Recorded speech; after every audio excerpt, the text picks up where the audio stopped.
Yang baru saja kita dengarkan adalah tabuhan seni tradisi musik kompang. Pukulan demi pukulan mewarnai sebuah tradisi musik yang terkenal di wilayah Bunda Tanah Melayu, Kota Batam. Tun Kelana, tokoh kompang sekaligus budayawan Melayu Kota Batam mengatakan bahwa seni tradisi kompang mengusung warna lokal yang mencerminkan budaya masyarakat. Kompang ini sebenarnya berasal dari daerah Timur Tengah sana yang dibawa oleh pedagang Muslim India sampai ke Tanah Melayu sini sebenarnya, sampai ke daerah Tanah Melayu sini. Dan sekarang sudah berkembang mulai dari Johor, Muar ya sampai ke daerah-daerah kita. Untuk di Batam sendiri, kompang ini sudah cukup lama ya, sudah cukup lama. Zaman-zaman saya kecil pun sudah ada kompang. Jadi kompang di Batam ini khususnya biasa dilaksanakan itu pada acara-acara arak-arak pengantin. Arak-arakan pengantin menyambut tamu-tamu yang hadir, baik itu tamu bahkan presiden ya, menteri-menteri yang hadir di Batam ini kita sambut dengan kompang.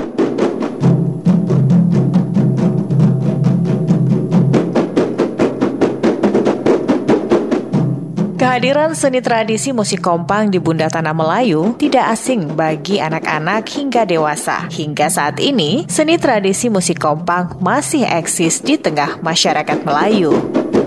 Kami sudah turun-temurun. Kalau saya dari kecil-kecil berawal, saya mengendang bukan kompang ini dulu, ember.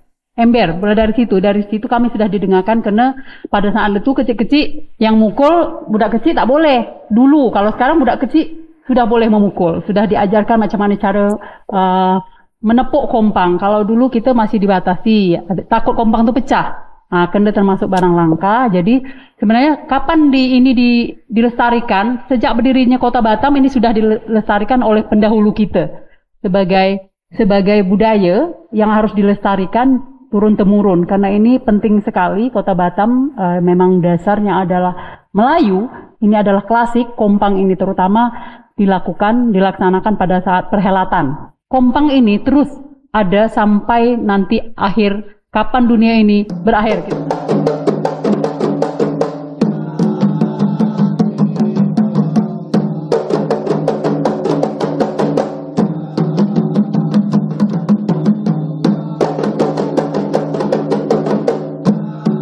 Mungkin dari kita masih banyak yang belum mengetahui apa sih sebenarnya seni tradisi musik kompang, jenis dan ragamnya pun ternyata berbeda.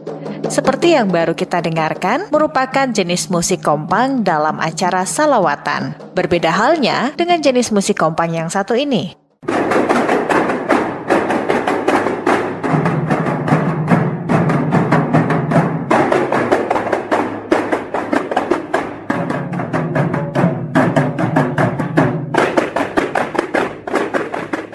Ya, yang baru kita dengarkan adalah musik kompang untuk penjemputan tamu kehormatan. Beda pula dengan acara tepung tawar.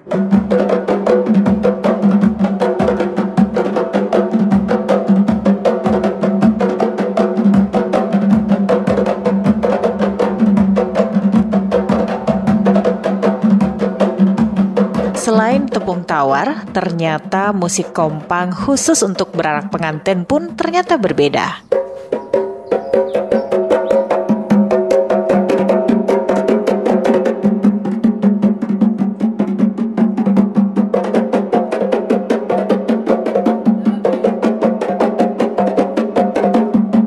Itu dia beberapa di antara ragam musik kompang di Tanah Melayu yang dihadirkan dalam momen-momen yang berbeda. Tapi seperti apa ya cara menabuh dari musik kompang ini? Bagaimana cara teknis memukul kompang? Kompang ini ada cang, ada dung. Cang ini di tengah sini, dungnya di sini di bawah gitu. Itu ada cang, ada dung gitu. Ada teknisnya. Coba ibu-ibu mungkin barangkali sedikit dipraktekkan. Pukulan ibu tadi, yang ibu tadi. Siapa yang ibu tadi?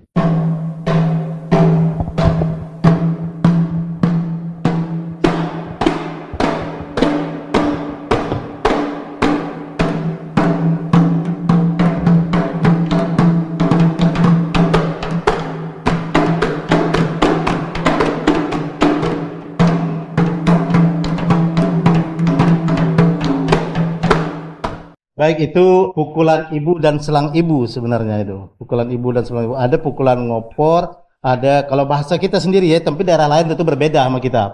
Tidak sama. Ngopor, kalau kami selang tingkah ya, melalu nanti ada ngopor tuh cepat pukulannya, melalu cepat pukulannya itu. Nah, itu salah satu contoh pukulan. Dan pukulan ini apabila digabungkan akan menjadi musik yang indah sebenarnya. Kalau bicara masalah sumbang, kita tahu kalau orang main salah itu. Kalau kita sudah, oh ini salah nih mainnya sumbang, dari tangannya aja kita sudah tahu. Sudah tahu kita cara memukulnya aja salah, kita sudah tahu.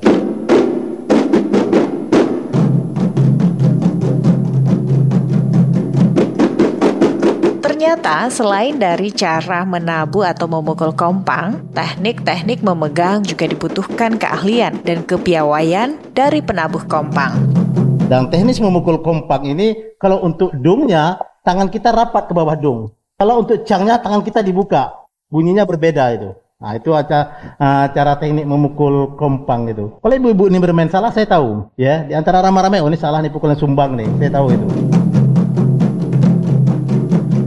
Alunan tabuhan kompang yang kita dengarkan merdu, mungkin kita berpikir akan terasa sulit untuk mempelajarinya. Namun ternyata tidak demikian. Berapa lama butuh memerlukan waktu untuk mahir, di tingkat mahir betul-betul, saya rasa tak lama. Paling lama 10 hari, paling lama sangat itu.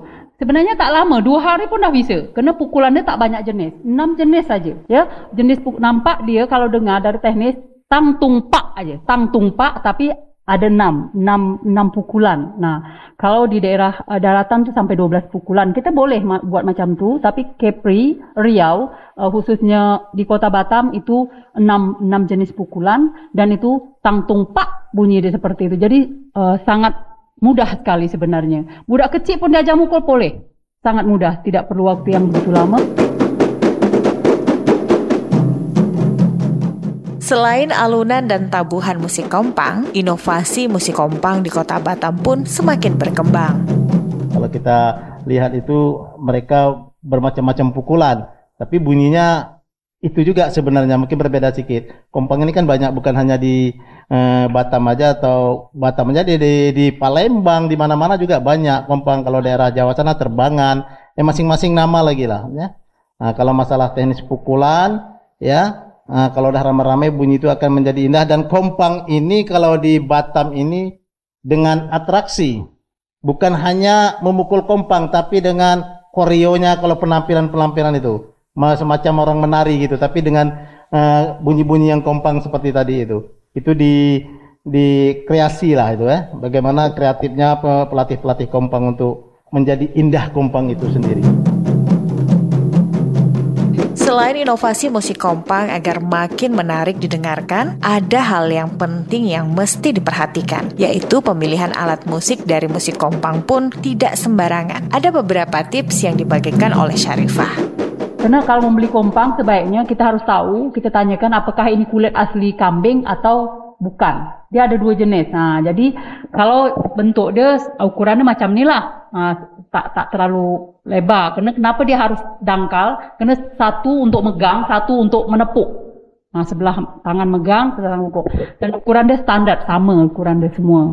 Lebar muka depan dan belakang dia sama. Tak banyak jenis macam jenis-jenis musik yang lain. Selain pemilihan alat kompang yang tepat, ternyata cara penyimpanan kompang juga menentukan suara yang dihasilkan. Pertama adalah bagaimana kita memelihara kompang ni dulu. Menjaga. Kenapa? Kalau benda ni basah, cara misalnya kita, mohon maaf, kita menyimpan dia, kita taruh macam ni, benda ni lembab. Itu pertama dulu. Lembab bahasa Melayu dia, bahasa Melayu lembab tu macam dia agak basah-basah. Tak boleh. Jadi sebenarnya kalau merawat kompang ni adalah digantung. Agar ini, seperti ini, dia tidak basah. Bahasa Melayu dia macam ngelebar je, suara dia pasti tak sedap. Masalahnya kulit ini basah, kompang dia basah. Tapi kalau muncul tung, pantulan, tul, itu pasti suara dia nyaring dan sedap.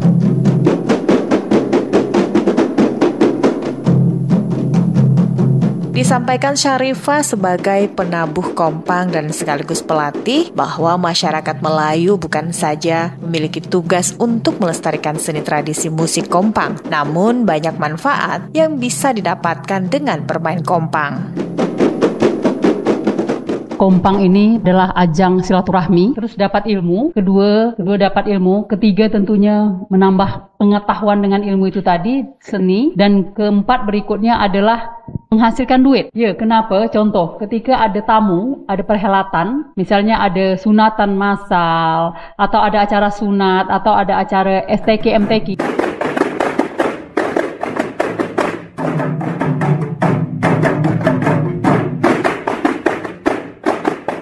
Bertemu kasih melepas pandang, laluan Madani titian jerami. Lestarikan seni tradisi musik Kompang takkan melayu, hilang di bumi.